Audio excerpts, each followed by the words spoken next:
Saturday, November 11th, 2023.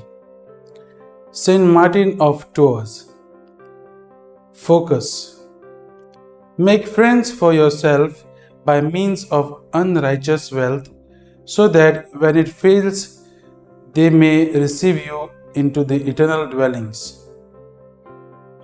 Jesus tells us that we should generously use our wealth for the benefit of the needy. God is infinitely merciful.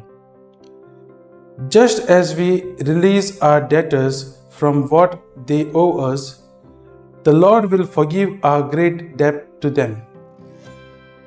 Those whom we have helped on earth will be there in heaven to welcome us.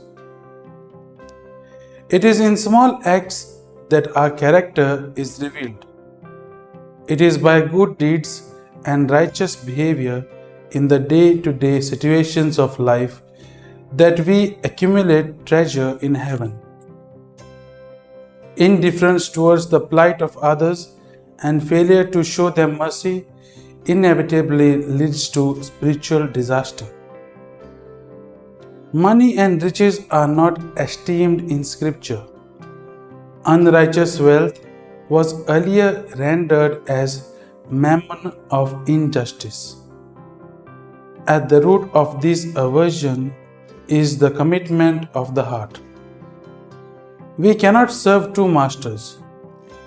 Is our commitment to God alone as Lord and Master, unlike the rich young man who was attached to the world and to his possessions? Attachment to material things is not pleasing to God. What is exalted among men is an abomination in the sight of God. Fruit. Let us remember Jesus' rebuke. You are those who justify yourselves before men, but God knows your hearts, and live lives worthy of our calling as His disciples.